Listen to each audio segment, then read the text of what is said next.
Theology, theology, with Pitts and Crook and MOB. Theology, theology, and Tonk too. Yahoo! Well, hey, welcome back to yet another week of Theology Talk with Tonk featuring MOB, T. Pitty, and Tom Croak. We are all here today wanting to talk about just one thing. Typically, we talk about three areas of the same thing, but today we're just going to focus on one thing, and that is online church. We've been doing it now for 5 weeks, and the great thing about this, in my opinion, is that we can all talk now out of experiential wisdom. Prior to this, guys, we had, some churches doing it, and then people would throw rocks and, critique it. But now that we're all in it, I think that it gives us a little bit of credibility, at least from, experiential wisdom, to say, hey, here's what I'm experiencing. And then from that, maybe address some at-large issues. So that's what I want to do today. I'm just gonna pick on a few of you guys. We're just gonna move it around the horn. So let me just ask the first question, which is, what has it felt like to be going to church online for the past 5 weeks? So T. Pitty, let's start with you. What has that brought to you? What are the feelings like for the past 5 weeks?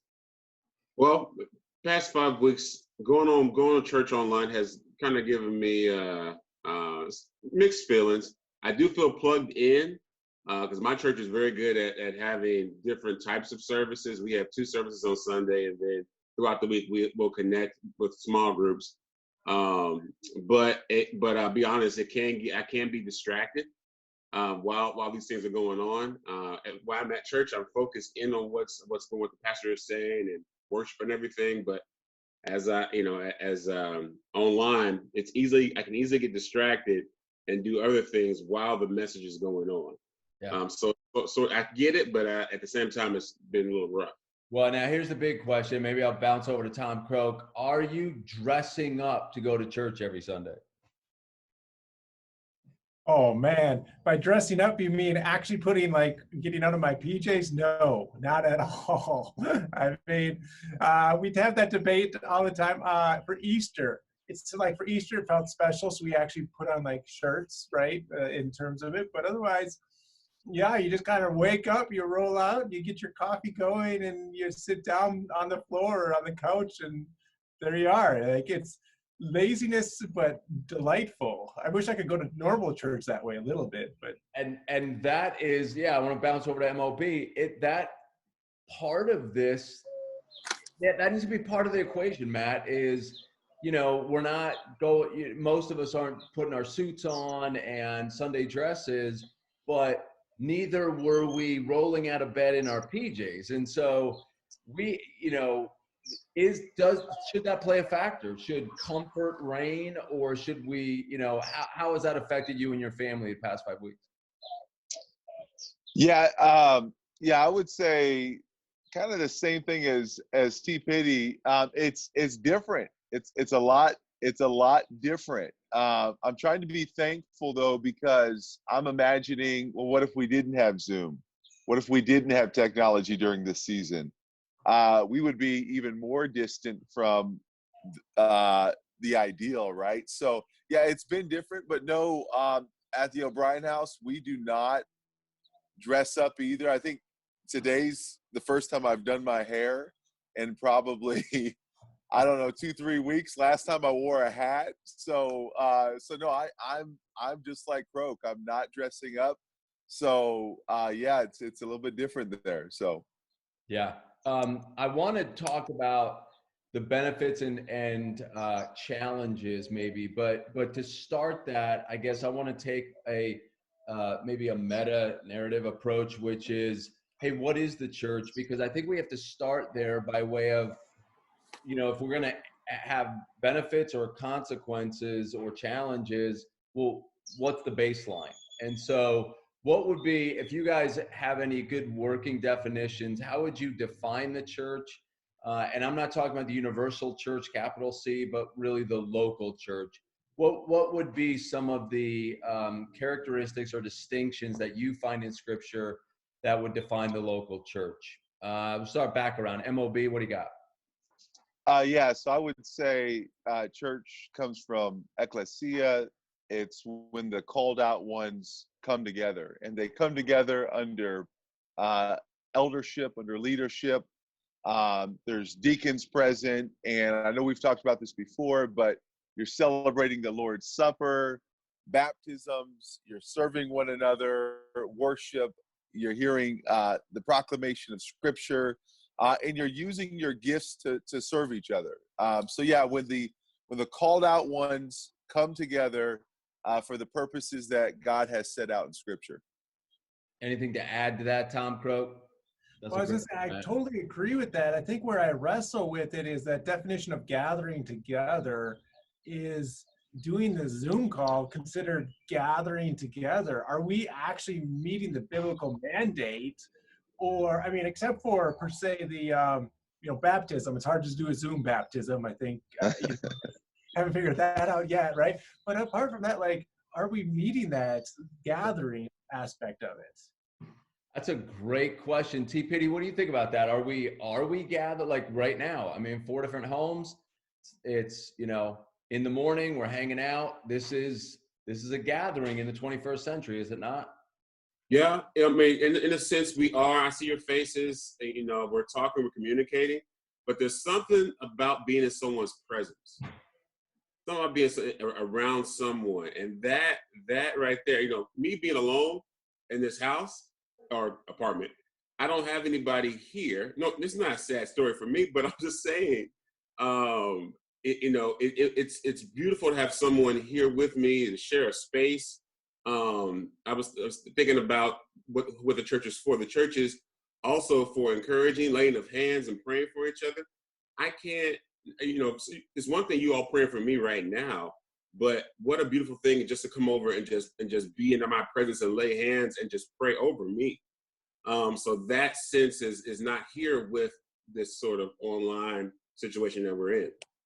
That's a great clarification. I know in God's economy, he knew this was coming. And even when he wrote the scriptures or inspired the men to write the scriptures, he knew that technology would evolve into what it is today. And so I would agree with Matt and the rest of you. I'm not so sure that in the writer of Hebrews, do not forsake the assembling together, that this would qualify. I think that, it's a great thing we have technology so that we can have our Sunday services still. I can't even imagine, what this would look like in the 70s or 60s or, no technology. How would we congregate? But I would say this though, the church has always been creative like that. Where there's been a problem, we have found solutions to it. And so I think part of the challenge I have is that the solution was already there because of the technology. In other words, we didn't have to stretch so far. And I'm wondering if, back to, I think, Tom's point, rolling out of bed and throwing on, maybe taking a shower, maybe not, like that is church now for a lot of people. Let's just be honest. But is it because we don't have to work that hard to meet? I mean, we just throw on Zoom, we throw on Facebook Connect or whatever it is, and now we're here together and we justify what we're doing because of the technology. I think the big question I have is what's going to happen when we get to go back together? Because of the convenience, guys, we are all in love with convenience. And so if I don't have to drive somewhere, if I don't have to get ready, and this still constitutes as church, should we keep doing it? So that's my next question, starting with you, T. Pitty, and working our way back around. When church resumes face-to-face and your friends decide to stay home because the church is going to continue to have an online service, would you come alongside of them and gently encourage them to get back into the rhythm of going to a actual physical building? Yes, because that's where discipleship can happen. Yeah, you can have discipleship on here, but through conversation. But discipleship is definitely even more so in someone's life when we're doing life together and spending time with each other in each other's presence. So again, not to reiterate myself, but yeah, we need to be in each other's presence. So being in the house of God is very important together. Yes. Tom Croak, I'm interested, can you see the rationalization of not going and staying home? Would you do the same? Would you encourage someone to go to a physical building? Because that seems, honestly, it seems archaic. That seems so 20th century. Yeah. I would. There's two things that like stick out. One is like worship. When there's just the two of us in a room, there's just an active of worship that's just different. When instead of like the unity of the brethren together when you're all worshiping. But I was thinking about this as well as Pitts was saying, is there's almost like this going to church that makes it sacred and special, right? So just going to my living room and plopping down, I could do that in front of Netflix or church. But actually taking the moment and going and making the effort to go to church marks it almost as like a little bit special and sacred in a sense. And I'm starting to kind of miss that aspect of it, where it's this moment to just dedicate to the Lord for a week. Yeah. Matt? Yeah, I would say that we should gather because we want to do what the Father has told us to do because he knows best, right? So I would say, yeah, you can't argue that there's no similarities. Like right now we are fellowshipping, right? But if we say the Lord's Prayer and we say, your kingdom come on earth as it is in heaven, we will be much closer to that vision if we're together. And so last week we dealt with missing the mark as a definition for sin. We want to hit the mark by God's grace, and we hit that mark better when we're spatially close to each other than when we're distant. So I'd say that first of all. And number two, I just think there's certain things you cannot do unless you're together. So in 1 Corinthians 12, it says that the Spirit has given each one of us a gift for the common good. And yes, some gifts are currently in operation, but there's many that are not, because we need to be together to practice those. So I usher, and it's really hard to usher right now, unless we're together spatially. So Okay, so we're in this and we're all doing it. What might be some of the benefits now that we've done it for 5 weeks? What have you experienced as, I didn't see that coming, but it's really maybe helped me or my family? Matt, back around to you. Yeah, so I just try to imagine, okay, what would this situation look like right now if we didn't have technology? And we would be a lot further from each other. So even if we just had a phone, we're not quite as close as we are now because we have a visual. So I think one of the benefits is we're all learning how to use some of the best technology out there. So we're growing in that area. So that technological advancement would be one of the big benefits I see. Tom, what other benefits have you seen from past 5 weeks? Speaking of missions conferences, there was just a leadership conference for church leaders, and it was amazing to get like insight from these church leaders throughout the country. They all had like a 15-20 minute slot, and like that I've never been able to do is just to hear from them live and let people tweet them a question and they'd answer it back and forth. And these are the top tier people that typically I only read their books, right? So that was a benefit. The other one I think is the reconnection of family at church. Because it's a movement that we go to church, the parents go one way, the little kids here, middle kids, right?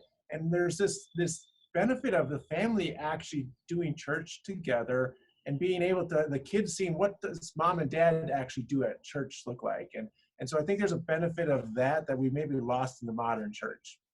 That's I love that answer, T. Croak, because even last week, that's what our pastor was preaching, and we were able to hit the pause button and discuss things as a family.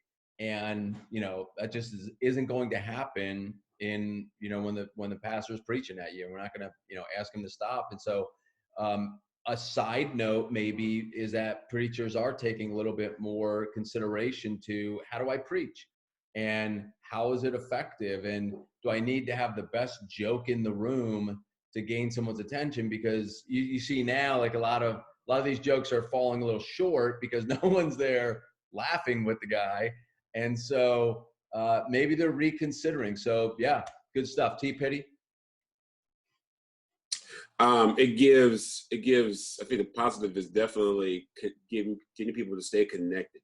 One thing for me, it keeps me accountable in logging in on Sundays, or when we have a small group, or for youth group and things like that. So, and being here again, not to mention it again, being here alone, it keeps me connected with my community from a distance, so that I definitely see that as a perk.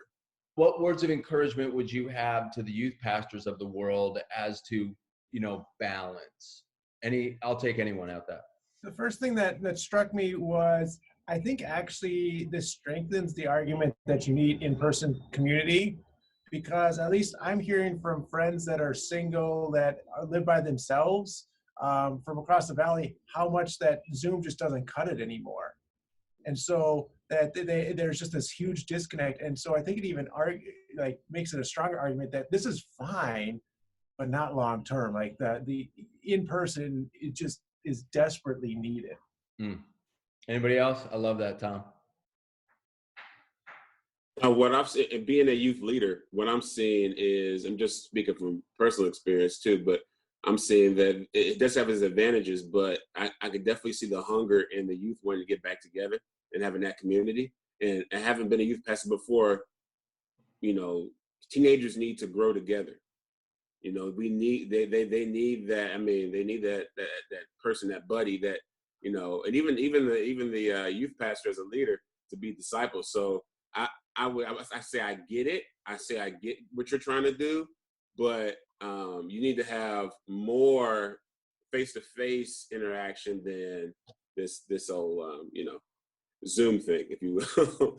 So yeah, no, if you think about it, we're doing the best we can, but I think the temptation will be, well, why fix something that's, we didn't know how it would work. Now we're doing it for 5-6 weeks and it seems to be working out pretty well. So why fix it? Let me just end with this, guys, last question. And that would be this. As we kind of flatten the curve and get used to this, and then we head on back, if your pastor called you aside and said, hey, not only how has it worked for you, but what recommendations would you have moving forward? Would you jettison the whole online thing for the sake of just bringing everyone back together, at least even for a season? Or would you say, you know what, so much good has come of this, I'm going to advocate, let's have 2 physical services and 1 virtual service? What would your recommendation be to your pastor at your church? Sorry, Matt, work our way around. Yeah, once again, I would say that look at the scriptures. What captures the ideal on earth as it is in heaven? And then use technology to support that, not to replace it. And so yeah, I would still be kind of uncomfortable with a full online service, unless it's serving those that just can't make it to the service.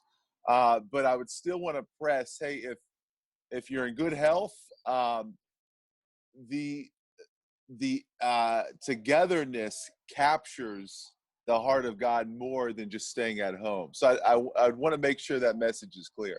Yep. Thanks, Matt. Appreciate that. T. Pitty, what do you got? Piggybacking on Matt, and the idea of heaven, I don't believe there will be online, what's it called, fellowship in heaven. So we need to start practicing what we're going to be doing in heaven down here. And so I would respectfully tell the pastor, I don't agree. I see the benefits in certain areas, but I think that we need to keep, building each other up together in each other's presence, allowing that intimacy with each other to grow. So love it. Yep. Thanks, Tom. I would caution against trying to build an audience, because the numbers might go up in the short term, but people go and hear and follow their pastors and actually experience life change once they build a relationship with the pastor and trust them enough to let him or her speak the hard truths to them. And so it's if you want to be a pastor who's actually going to speak truth to transform, that's going to be hard to hear. You need those in-person relationships, because otherwise the audience is going to flee the second you say something hard. That's an excellent point. I wasn't even thinking about that. You know, how do you do church discipline virtually? Like, you know, I mean, I could just see, honestly, like, I know my arrogance, you know, the minute somebody says some difficult things to me, if I'm in the same room with them, that's a different conversation than, well, I'll just block you and walk away, or just, you know, put up my screen, you know, and just, I mean, that would be crazy. I said it was last question, but I got one more actually. This is happening a lot, guys, where I think, Tom, you might've mentioned it, where, and I experienced this. Hey, the upside is, like, on Easter Sunday, I think we did 4 different churches, because they slotted them, just it fell in that line. So I could say, hey, look how pious we are, from 9 in the morning to 1 in the afternoon, we were doing church. But our motivation wasn't that. It was more like, if I'm being honest, consumer oriented, where I wanted to hear a certain band or listen to a certain preacher, or a guest artist or whatever. And so that's why we did it. If you had, let's say, an older child, or maybe, you know, one of your students came to you and asked for wisdom, hey, can I bounce around the web and find, you know, a multitude of different services, different bands and stuff? Or I was going to church ABC, not the best worship maybe, not the best preaching maybe, but that's where I go. And so would you say to that student or older child, then continue to do that? Even if there's better stuff out there, continue to log into your church on Sunday mornings and make that your primary service. Maybe if you want to have some ancillary services, whatever, but that's your primary thing. Like, don't leave your church just because the quality might not be that great, or there's better stuff out there. With bouncing around on the internet, if that is an addition, right, to serving your local church. It's a little bit different when you're talking about spatially presence, because you can't do that on a Sunday morning when you're supposed to be in a location each week, because God has called you to use your gifts to serve a certain expression in a certain area. Right. But when it comes to online, I think you can, as long as you're continuing to serve your local church, if you want to do that later on in the day, that's fine. But just don't do that as a replacement to what God has called you to do in your local church. So yeah, my counsel for what Sunday mornings would look like in presence versus online might be a little bit different. So let me just add to that. Maybe I'll bounce over to you, T. Pitt. Is it okay for me to have picture in picture, and on my screen I've got, hey, if this thing continues in the fall, can I have my church, you know, because I'm religious, so my church is on the big picture, but in the smaller screen I got, you know, in your case you'd have the Bengals losing another game. Is that okay? Or would you advocate, like Matt said, hey, your church is your primary church, so, you know, no other distractions while you're doing that? First off, we got Joe coming in as a new quarterback, so we'll be okay. Second, because, you know, it is, you don't want to be distracted with a little screen. So I would say, no, you can't do that. I do understand what Matt is saying, and I do agree to a point. You need to be committed to your church and be in that community. Is it okay to go home and watch another sermon to be, you know, to grow your relationship with the Lord? That's fine, but the church, your personal commitment to your church is very important for that church to grow. And eventually hopefully you'll be sent out to build more disciples. So I believe staying there is very much a training ground for you, for a young person. Plus, we live in a nomad mindset here in America. For millennials, as myself, it's easy for us not to commit, for us to just walk around and travel around and just go around. And what took me to understand what it meant to commit was somebody older coming to me and saying, "Hey, be committed here, get involved here, stay here and grow with us." And so I think millennials and younger people need to be trained in that, learn how to understand what it means to commit and stay in a particular place so they can grow. No, I love that. In fact, Tom, I'm going to switch just a little bit and end with you, and that is this. What advice would you have if a student came to you and said, I feel like I'm just taking a lot in this season. I feel like I'm going and just sitting online and watching, and I'm growing, and that's all fine, but I'm not giving back at all that I can think of. So they come to you and say, Mr. Croak, how can I give back to my church in this season? What advice would you have for them? That is a great question. I don't have advice, because you want to know what I've been asking? That same question for myself. Because it does, right? Like, I'm at the stage where I feel like I'm just taking. I mean, sure, we can tithe to the church, but other than that, it's the buildings are closed, the ministries are essentially locked down, right?